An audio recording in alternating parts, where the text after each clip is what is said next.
What's up, guys? So I'm gonna blow through this one pretty quick. We're on an active outage right now. 573 customers out of power. I have a reclosing device in the open position here. The reclosing device today is actually an interrupter, so hopefully we'll get a chance to see that. What I'm doing right now, just putting myself arrived on the computer. It's a huge stretch of line. There's gonna be a whole lot of patrolling, but luckily, where this is my area, I'm quite familiar with it. I know a lot of the community. I've already received some phone calls that narrowed down the section for me to patrol. So I'm going to be blowing through the three-phase line fairly quick, straight to the area where I do have some reports of a fault.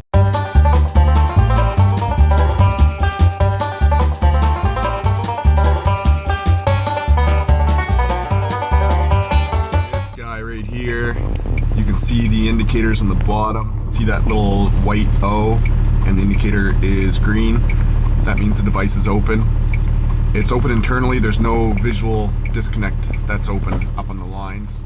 If ever you get confused starting out in your career as to whether you want it to see green or red, because usually green means good, but it's the opposite here. You want red. Red means energized. Remember, red, bed. When you see red, time to go home, go to bed.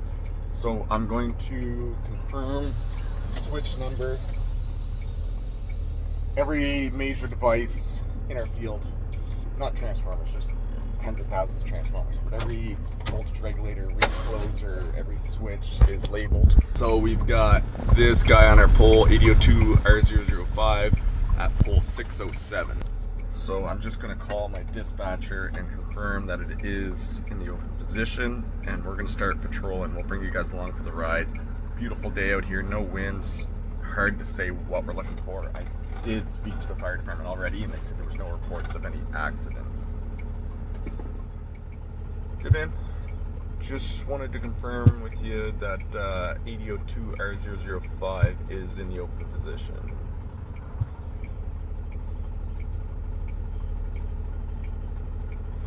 Yeah, gonna start patrolling, and I did get a few messages from locals that narrowed down the area quite a bit, so I'll head out to that area first and see what we can find. Okay, sounds good, man. Alright, bye. Alright, so another thing I will add, where this is a fairly large outage, a lot of times I can do this stuff on my own. I can clear a branch with a stick, for example, close that back in. If I do have to go hands on the primary, if there's any broken wire or anything, I will need a hand. So I do have a crew heading from the office out to this area if I need them. Also, where I don't have a visual open, I still have to treat those lines as energized. So if I do find a fault, I can work on it with hot sticks. I cannot go hands on. I cannot put grounds on.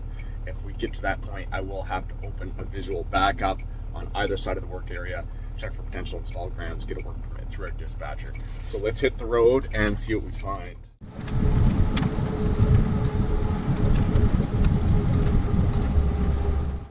Alright, I just found something. It looks like there's some burn marks on this tree. So we're going to jump out, have a closer look. I'm not exactly close to that area that the customer reported. However, these arc flashes on the power lines can be extremely loud. You can hear them, you can see the flash in the sky for miles. If this isn't the problem, it's still something that's going to have to be addressed. So we are going to jump out and have a closer look at that. Also, as we were driving, we did pass several sectionalizing points, basically switches up on the line every so many miles. There's some switches in the line.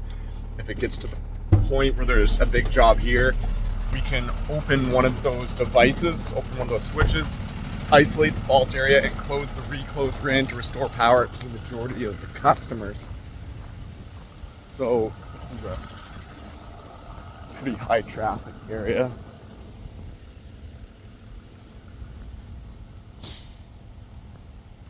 Yeah, this tree's gonna have to come down for sure.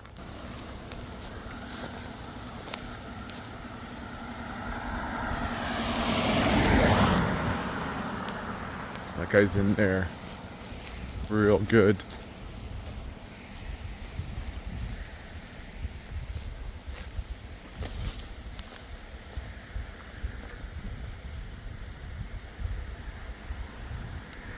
Hard to tell what's, oh yeah, Yes, sir. That's our guy. We don't want to touch that tree right now, even though the line's out, because there aren't any grounds on. Yeah, that's definitely our problem. Beavers. Must be beaver dam down in the woods there somewhere.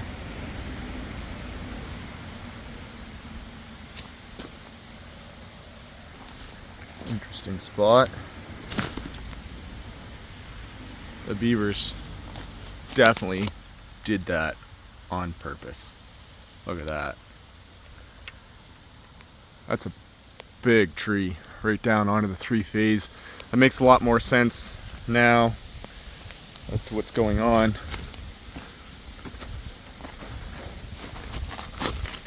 Look at that. Nice little spot.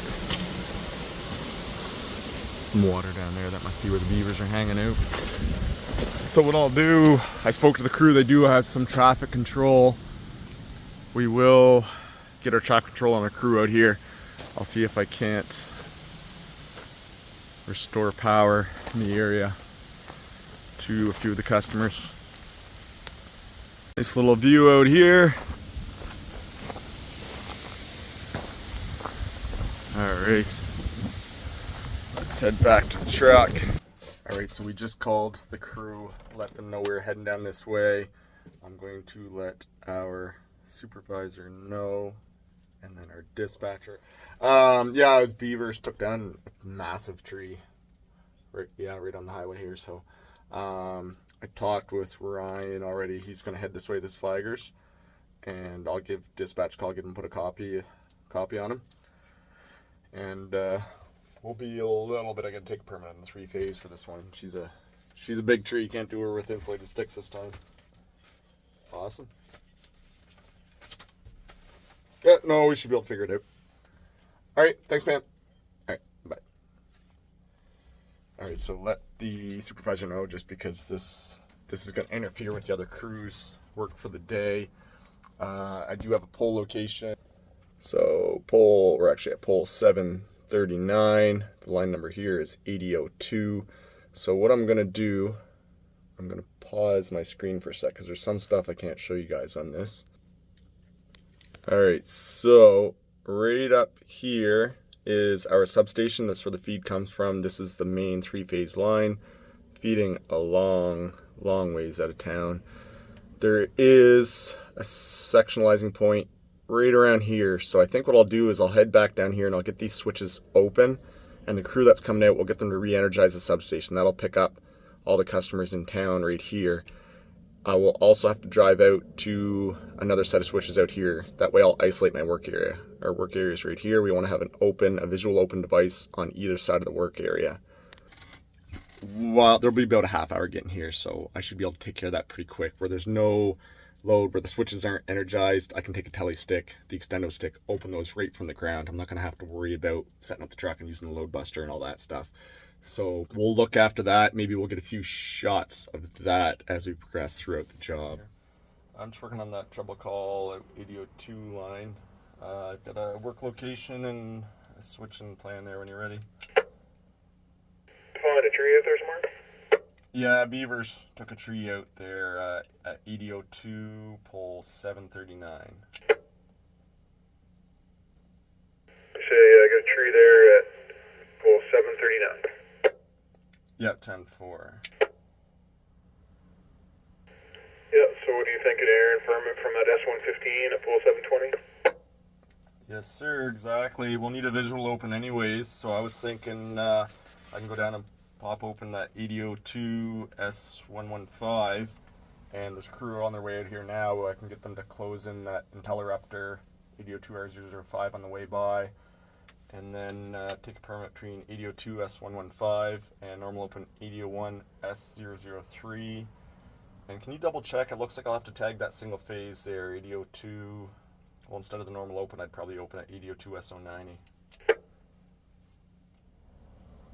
And for, looks like your permit will be between 8002 S115, 8001 S003 and that 8002 SO90.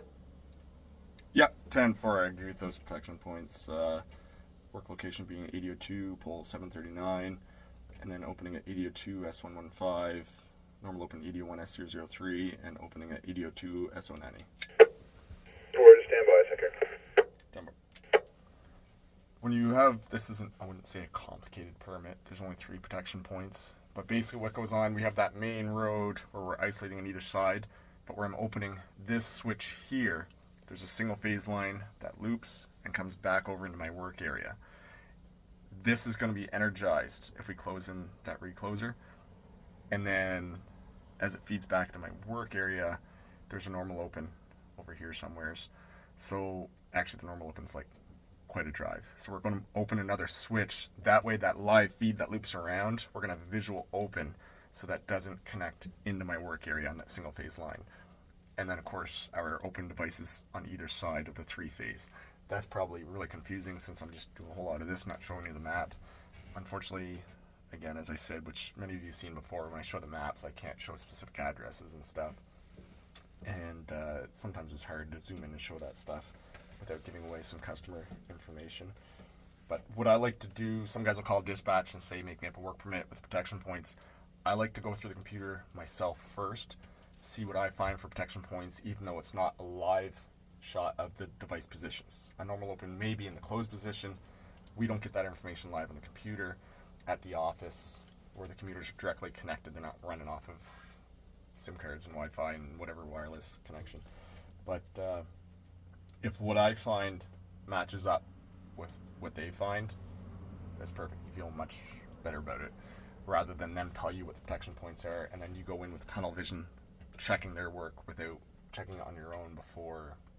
Anyways, I'm rambling on now. But if I had called him and the protection points I gave him didn't make sense, at that point we'd discuss and he'd say, well, this normal open's actually in the closed position. I'm going to this switch. Still read there? I would confirm that in the field.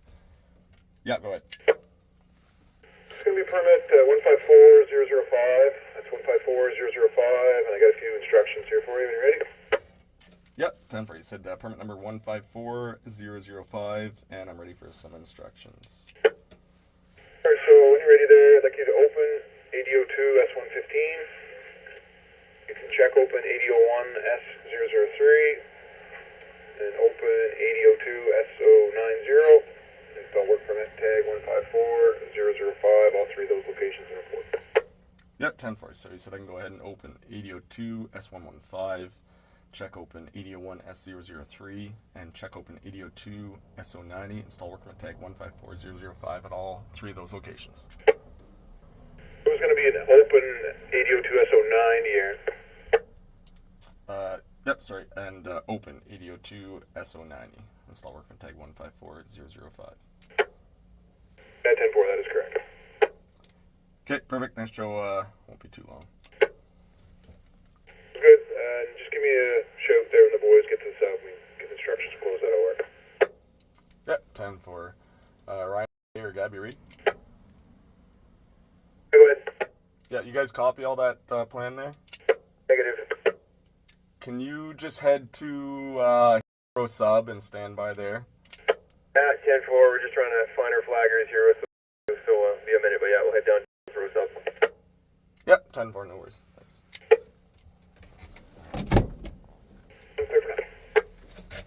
So that's the reason I did that whole spiel on the radio as opposed to the phone, is the crew that's on their way out here has their ears on and can kind of get a sense of what's going on without me having to go over the whole thing again. Also, all crews in the area can hear that conversation. So crews know there's an outage, they know we're out here working.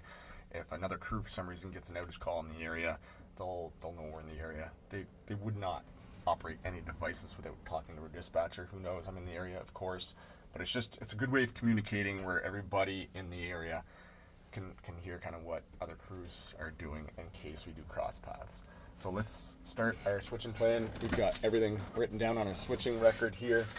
Basically, I have all the switch numbers written down, whether I'm opening, check open, all that stuff. And then you just check off the boxes as to the steps, whether it's open, check open, lock, stuff like that. I did make a mistake in my reporting where I did say check open one of the switches, because under the open I had a check mark, which that's why I repeat steps back and forth. I was going to open it, of course, but verbally I did say check open that switch as I was looking at my check mark. But that's why we repeat our steps back and forth, and you listen carefully and catch each other's mistakes like that, reconfirm. Let's hit the road and start our switching. We're at our first set of normal open switches. The reason we call them normal open is because they are open, and that's normal. If basically the right hand side, this is all energized. This line and then carrying on down that road is all energized. The left hand side will be inside my work zone. We can't remove the leads because they are ampacted on. Something I will cover in a video of those ampacts one of these days soon, hopefully. You can see also there's no doors in the cutouts in the switches, so there's no way those doors could swing shut in the event of some high winds, tree contact, vehicle accident. So I'm simply going to confirm all three switches are open. We do have a visually open here. We're going to confirm our switch number on the pole, which is 8001 S003. And we're going to put a bright red tag on that pole so nobody comes by and messes around with those switches.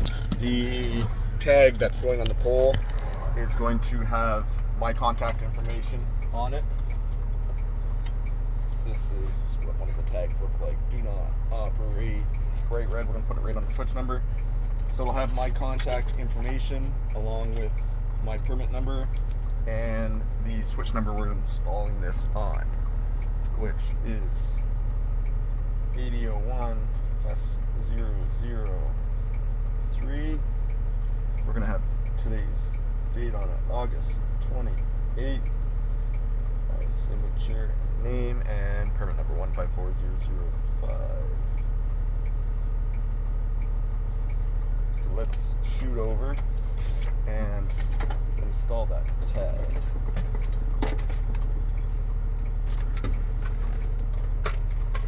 If anyone is wondering, no, this shirt is not FR. Sometimes when it's real hot, I always keep multiple FR shirts in the truck. If I go up in the air to do the cutting, I will be putting that on. In the meantime, heavy traffic, as long as we have our reflective vest and our PPE on, we are covered. And the traffic here is pretty quick, so we're going to wait for this car to go by. This fella's slowing down. Very nice of him. Thank you. Alright, let's go take that switch.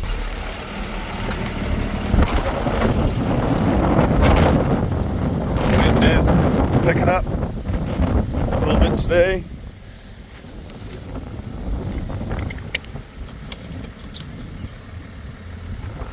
So our switch is installed.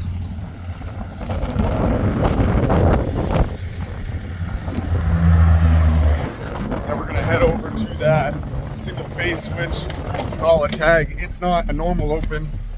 I could go to the normal open, but it's quite a long drive, so instead of driving a normal open, we're going to use another device that's closer and simply open it. So we're at our single phase switch that we're going to open and tag. One thing I'm going to do at this location, I get a lot of people asking about the extendo stick. It is tested and insulated at 100,000 volts per foot. Very safe to use. I'm going to be on the ground. Our PPE is still required, of course, but our standards say that when operating a switching device, we must wear our Class 2 rubber gloves. So some companies do not have that in their standards, and they stick bare hand or with leather gloves. If that's your company's procedures and you're working in my area, you have to follow our procedures and wear your rubber gloves. If I'm doing storm work in your area and one of the linemen are barehanding or leather gloving a telescopic stick, an extendo stick, I'm not worried about it. It's still safe. I have to abide by my company procedures, however, even when working in another jurisdiction. However, I would have zero issues with another company's policies with an extendo stick. That being said, let's get our Class 2 rubber gloves. We are going to open this switch right here, and not only are we going to open it, but we're going to remove that door. As it is quite windy out, we don't want any accidental re-energization. This is dead on both sides, or isolated, I should say. But where it is a protection point to our work area, we do want to remove the door.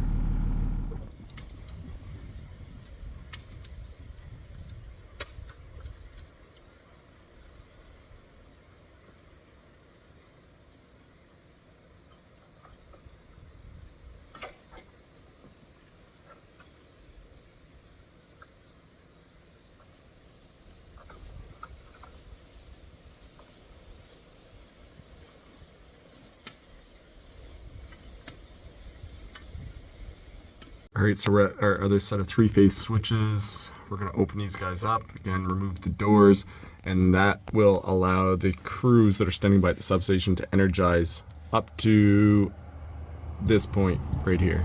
Sorry for the finger. Alright, we've got that switch open and tagged. The other crew is not quite at the substation yet, so I'm going to call my dispatcher on the way down, report my steps, and we're going to start heading towards the substation. I imagine the crew should be getting there any moment, but we're going to head that direction in case we get there ahead of them. Alright guys, so just a quick update here. I'm back at the substation where the interrupter is. The crew made it here just ahead of myself, and where it is a large outage, we weren't going to be wasting any time for me to capture the switching, obviously. So I did instruct the crew to close in the interrupter. We can see the indicators on the interrupter now. You can hardly see because of the lighting. They're red, 3 indicators. So power is back on up to our protection point, which was, if I remember correctly, 8002 S115. Right out there. One little hiccup, the crew lost their flaggers. One of them had a family emergency and had to bail before they left town. So another crew that's in the neighboring city, which is probably 45 minutes away, started heading this way now. That's a setup we absolutely cannot do without our flaggers. So we will wait for them. While we're waiting for them, we're going to head back to the job site and have a tailboard and get all of our material out and ready. Flaggers, we called them about 20 minutes ago, so they shouldn't be too far behind us.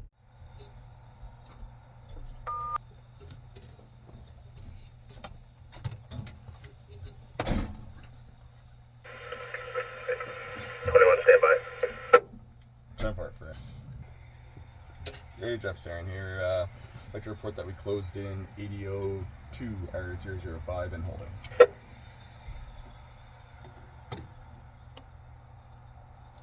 I understand you've closed in 8002 R005 and holding there, 10-4. Yep, 10-4, that's correct. And I got Gab on site with me here now, so I'll take that permit 154005. Yeah, 10-4, I'm on site with you there. So you'll take that permit. Just give me a sec here. Alright. So yeah, just to review everything formally here. So 154005, removing a tree on 8002 line, pole 739, and 3 protection points there you already tagged. So 8002 S115, 80L1 S003, and 8002 S090. Agree with all those? Yep, 10-4, that's all correct. So you said permit 154003. The work location is going to be 8002, pole 739. Protection points for the switching's already been complete are 8002 S115, 8001 S003, and 8002 S090. 10-4, Aaron. So work permit 154005 between protection points 8002 S115, 8001 S003, and 8002 S090. Approved and now in effect. Check for potential, and if none, protect yourself. Necessary bonds and grounds at all times. Go to work and report when cleared. 10-4. You said by permit 154005 between protection points 8002 S115, 8001 S003, and 8002 S090 has been approved and not in effect. We can go ahead and check for potential. If not, install necessary grounds bonds. Go to work and report when clear. 10-4, and what do you think for time there, Aaron? Let's put down 1 o'clock. We're still waiting for our traffic control. They're going to be another half hour. 10-4, we'll put 1 o'clock on and we'll check in then. So we want to clear for now. 10-4, 1 clear. So, as you can see from this video so far, the majority of the procedure for a simple job like this, being a tree that didn't take the wires down, it's finding the problem, isolating the work area, getting the backup crew, that stuff all takes time. The actual work now, it's going to go through pretty quick. So what you just saw my partner doing up in the air was using a proximity detector. He was checking for potential meaning voltage in the lines before installing the grounds. My partner is Ryan, who's in the changing a transformer video that many of you have already seen. When putting the grounds on, according to our procedures, he does have to have his class 2 20 kV rubber gloves on. He simply installed a duckbill on the neutral wire, bringing that up to the center phase, and from here on out he's going to go from phase to phase. There's a few different ways you can do this. You could run a ground directly from the neutral if you wanted, depending on your procedures, as long as all 3 phases are tied to ground. Another thing I want to mention, oftentimes you'll hear the term bonding and grounding. We would refer to these as grounds because these are our trip grounds. If the line becomes accidentally energized, it's this exact location of these grounds that are being installed that's going to trip the system back out, as well as they will bleed out any induction that's in the lines. If he were to be working on a pole, there would be a cluster bar installed on the pole, which would also tie to the neutral, so that any point he touches on the pole will be at the same potential as the line or any other wire he's working on. Now, just to back things up a bit, we zoomed in on each pole on either side of the work area. Whenever you're working on the lines, especially if it's energized, in this case we're not doing rubber glove work, it's all under a permit, but you do want to check each adjacent structure to make sure the cross arm or the insulators weren't damaged. So as far as trimming the tree up, we're linemen, we're not professional arborists, so our work can be, let's just say we get the tree down as quick as we can. We're not doing proper pruning cuts, anything like that. However, there is definitely a method to the madness.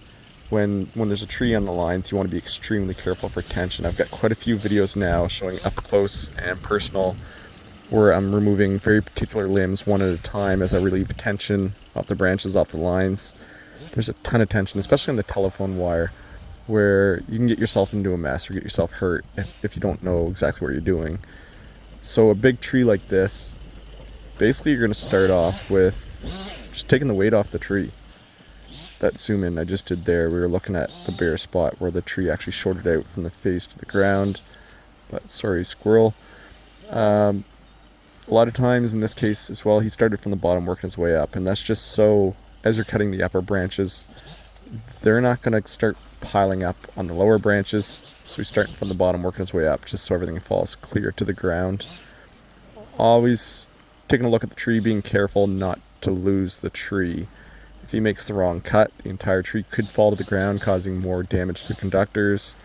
Also, it'd be a safety hazard if something were to hit him in the face or hit a saw or something. So he's being very particular as to which branches he removes, basically shedding all the weight off the tree without touching any of the branches that have any spring tension on them where they're against the wires. Zooming in there, you can see where the tree burned quite badly between the neutral and the phase. That's what caused the high current and tripped out the interrupter. The interrupter, if there's a fault on one phase, it will open all 3 phases. I have been asked that before. So the fault doesn't have to be on all 3 phases. A fault on one phase, phase to ground, phase to neutral, it will open that interrupter.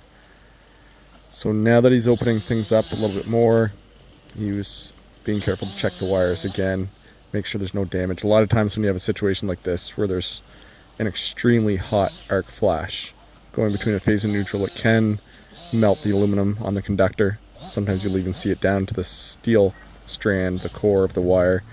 If that's the case, then we do have to splice the wire, make repairs to it. In this situation, however, there was just a little bit of black marks on the wire. The last thing I want to add is when you're finishing up a tree, when you're getting down to your last cuts, I mean, really, he only has to take off that last 10 feet or so, but you don't want to leave a hazard for the public. So where that tree has been compromised by the beavers, you don't want to clear it from the lines, which you just did in that final cut, and end up leaving a 20 or 30 foot high tree that could fall at any time and injure someone that's hiking through the woods or something. So last few cuts he's doing here, he's just going to drop as much of the tree as he can, as far as he could reach. In the end, you could walk in the ditch and drop the remainder of the tree if you want, but there's only a few feet sticking up by the time he finishes up his work here. And the last step, of course, is to remove his grounds. Make sure that everything is clear of the line, the grounds are clear, the work is all complete, and all personnel are clear. I'm not going to cover the return switching here, as I did have another emergency call come in. And when I pulled on the side of the road, I noticed that my truck tire's starting to lose some air. So we're going to get a service call out here and have the tire replaced on site while I get a good pull off section here on the side of the road.